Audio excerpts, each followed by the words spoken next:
Welcome to Global Beehive and Meet the Experts. And today we have the pleasure talking to Göran Nilsson, a renowned professor in governance and author of The Agile Company.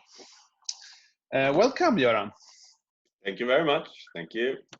It's a pleasure having you here, and it's been great following your work the last couple of years with this research about the Agile Company and new ways of actually governing and steering the organization in this fast-moving environment. A little bit of the background. What we see here is that digitalization is creating a new kind of business environment, which is moving very, very fast, and spiced with disruptions from new digital companies that are challenging business models and way of working in this new business environment. And to be successful in this business environment, it's important that companies react faster to trends and actually govern their trends or the companies more quickly and more accurate than before. And from that perspective, I think that Göran's work is enormously important. Can you tell me a little bit background to your research and why that was important? Well, the reason why I got into this topic, that how can organizations be more agile and change faster and adapt to changing environments and customer needs and etc. Background to that was a research project I actually started at the Stockholm School of Economics in the middle of the 90s. All right. So it's 25 years ago. In those days, the hot thing, at least when it comes to manufacturing companies, what was of course lean production and total quality management and that Japanese influence trend, I would say. Since I was into what we call management control,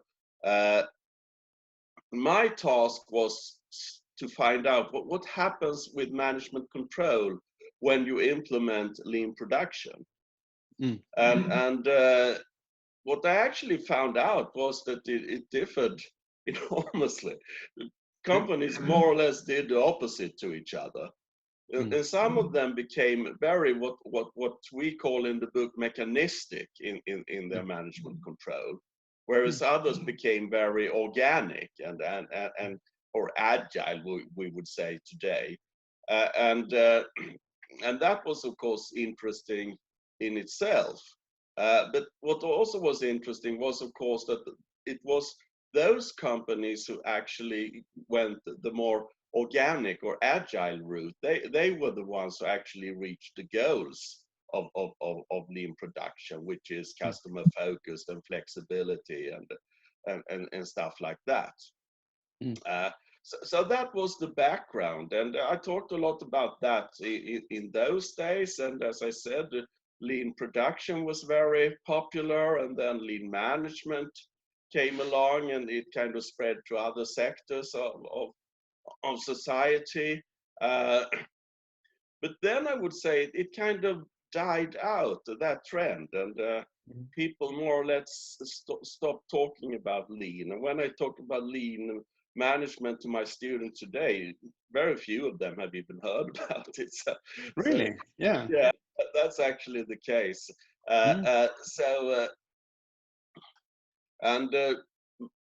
My experience, and this is also something that we write about in the book, is that in the last 2 decades or so, it has, in most companies, it's gone in the other direction. It's gone in a more mechanistic direction. They have been more top-down, more hierarchic, more bureaucratic, more mechanistic, etc.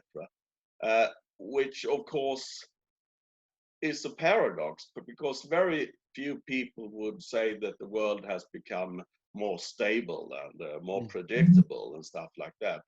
Everybody says more or less the opposite, and of course the corona pandemic is of course one extreme example of that, but we've had several examples of how things are changing more and more quickly. And if you are going to respond to that, you need to have more adaptable, more flexible organizations. And if you're going to have more adaptable and flexible organizations, you need to move in a more organic, agile direction when it comes to management and control. So yeah, that's the background. And then of course the reason why we choose to call this the agile company, it's very opportunistic, you know. It was the trendy word when we wrote the book, or at least it was becoming the trendy word. And we could have called it organic, or we could have called it a number of words, because the thing is that this kind of control systems, management systems, have been around for very, very long, but we seem to forget about them. When the trend is over, we forget about them, and then they come back, but under a new name. Yes, definitely. I think it's so fascinating you talked about that companies are heading in sort of the wrong direction, going into more mechanical governance. Is that a sort of a result of the managing a risk, or that going back to where they feel comfortable, or is it, what do you think is the reason for that? I think so. I think if we look at some psychological theories, one of the things that we really need in order to feel safe and comfortable is predictability. And what these mechanistic systems give us is an illusion of predictability. We have budgets and we have routines for everything, and etc. etc. So we get an illusion of that we actually know what's going to happen in the future. Of course, that's not what really happens, but we think we know, and then we sleep a little bit better. And especially if you're a manager with lots of responsibility, it calms you down. The problem is, of course, that it is just an illusion and nothing else. At least if we haven't got that stable certain society that we haven't got anymore. In some businesses, yes, okay, if you produce hamburgers or something like that, you could argue that, okay, it's a rather stable market you're into, and the kids tend to like hamburgers, if it's today or if it's in the 70s. But in many other markets in industries, it's not the case anymore. You can't really know much about the futures. And we argue that the alternative to prepare yourself for the future, to plan for the future, is to be as quick as possible in adapting when things really happen. And the key to that is, according to us, is to make decisions as close to the customers, as close to the actual operations as possible. Because as soon as you need to take things up in the hierarchy, you're going to ask your boss, who's going to ask his boss, who is going to ask her boss, and then the next boss is in a meeting and will be back next day or something like that. We haven't got time for that anymore. We need to make decisions really quickly. Let's say that you are going into a shop. You have bought a new suit. You're not very comfortable with it. You want to change it or something, or you want to have your money back or for some reason. If if the first person takes care of that and solves the problem in direct contact with you, you will probably feel much better than if the person you talk to say, now I have to talk with you, my boss, can you come back tomorrow and then I will have an answer. And then the boss makes the decision without even hearing your arguments, etc. etc. No, That that I read a book about the theory of luck, and it stated that there is no such thing as luck in the business world.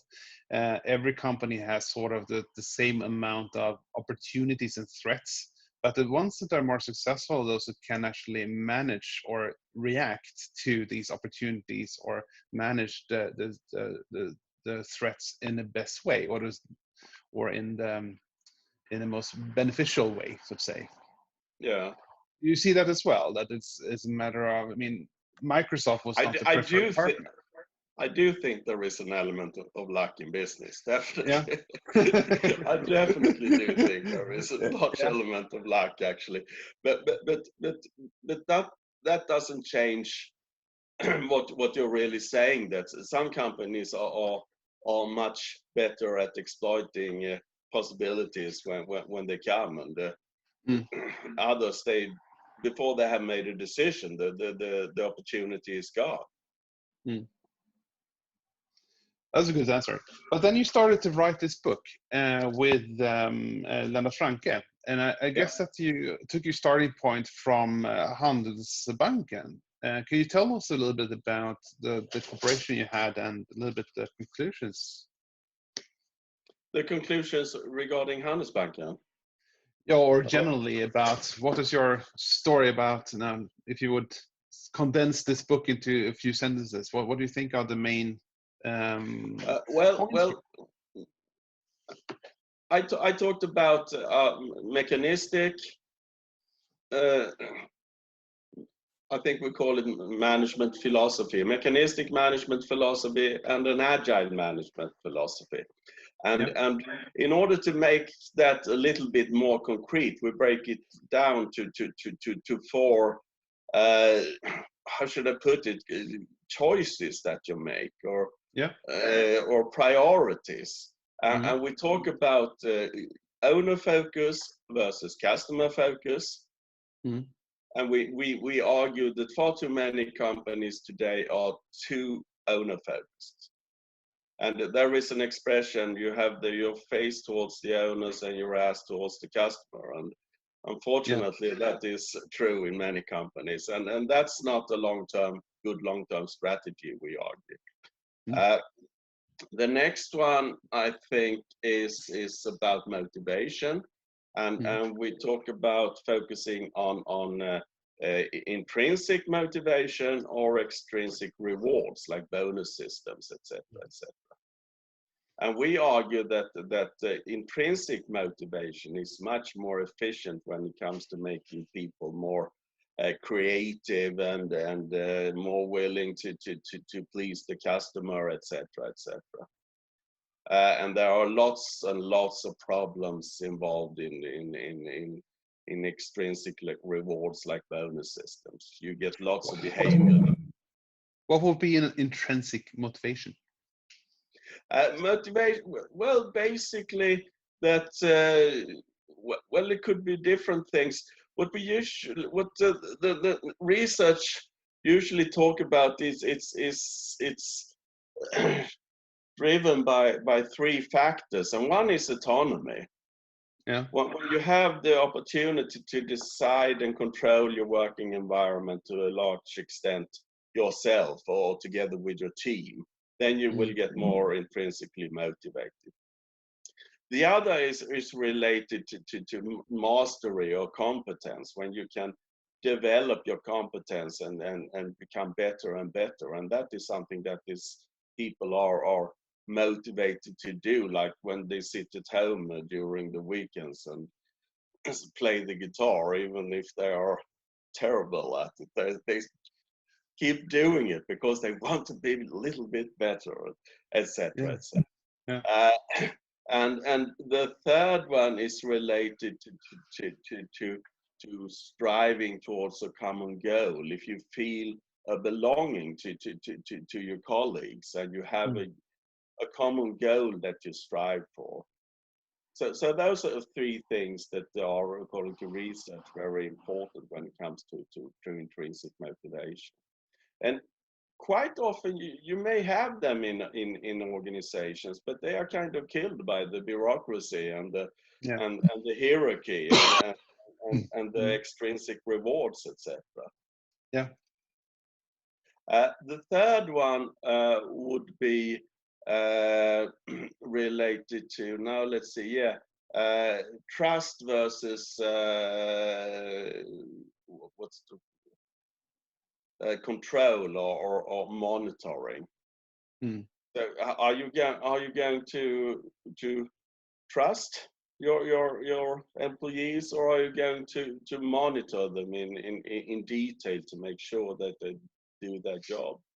And we argue that there are lots of advantages linked to the trust route, and that is of course also related to motivation and stuff like that. And then finally, and we have already talked a little bit about that, how are you going to handle the future? Are you going to plan for the future in order to prepare yourself, or are you going to be as adaptable and quick as possible when you finally know what's actually happening? And of course we argue for the latter: adaptability, flexibility, agility. Yeah. Well, what are the main challenges of actually implementing an agile company from your perspective, looking at these 4 different dimensions? Well, there are challenges related to all of these. The first one is, of course, if you work in a company that is on the stock exchange, you have a certain pressure from the owners. You have to produce good results, quarterly results usually. And if you don't do that, you will be maybe in a lot of trouble. So that is one way. How are we going to get away from this short-term pressure to all the time produce good results, to moving to a more long-term perspective where, okay, if we're not doing that well this quarter of a year, it's not really that important. The important thing is how we're looking from a long-term perspective. So, and that is a challenge, really. And is that coming back to trust, or is it more looking at it's a matter of trust, but between the owners and the company, basically. And it's problematic. The ideal situation is that you should choose good owners. Good long-term owners with a good knowledge about the business and an understanding that the customers are important and the employees are important, etc. If you get those kind of owners, then it's much better. Then the next problem. Sorry. Yeah, please continue.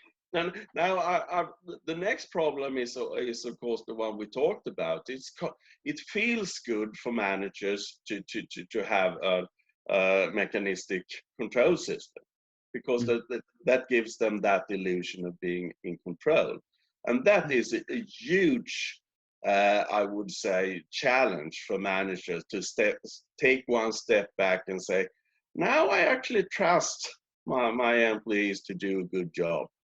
I don't have to micromanage them. I don't have to control everything they do, etc. I believe they're going to do a good job, and I'm going to take a step back, and I'm not going to put my fingers everywhere where I don't need to put them. And that requires quite a lot of the managers. They need to have a certain confidence to do that.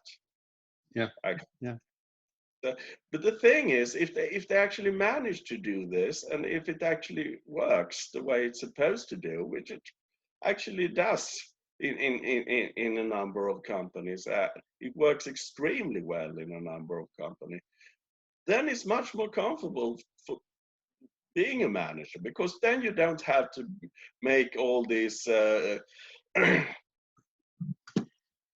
crisis. You don't have to handle all these crises that are happening, and you don't get calls in the middle of the night on Sunday afternoon or stuff like that, because your subordinates are handling the problem. You don't have to worry about it. They are taking care of it. And they are usually much better of taking care of it because they are much closer to the actual problem than you. Yeah. Thank you so much. Those are probably the main. Yeah, but I think it's so interesting what you're starting to describe here, really, that the agile company is really based on a foundation of trust and leadership. Yeah.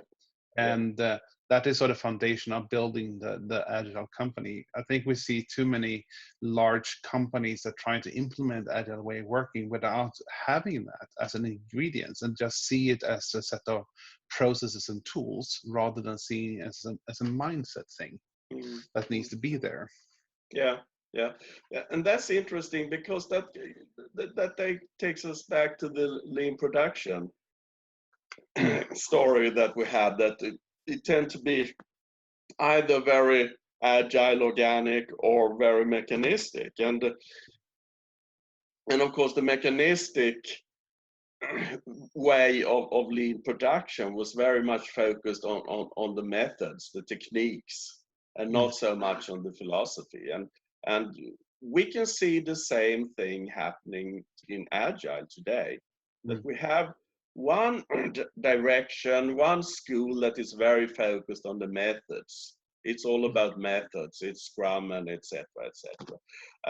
And another school that is much more focused on the philosophy behind it, which is more related to the Agile manifesto, really. And the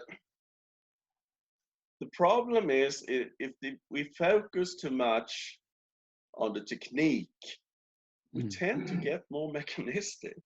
But because mechanistic approaches are focused on techniques, whereas organic, or what we call agile approaches, are more focused on values and people. Yeah. That's so interesting. We could continue this discussion for another hour or two, but I think Absolutely. We should come to a little bit of a conclusion here. And I'm really happy that you joined this. If you would say 2 or 3 advice to people implementing, what should they focus on? What is sort of important for them to point out? When they start this, I actually find this kind of advice is difficult because every organization is different, and if we look at what we call agile organizations, they're all very different. Yeah. They have some similarities, and that is that they don't do some of the things that we talked about.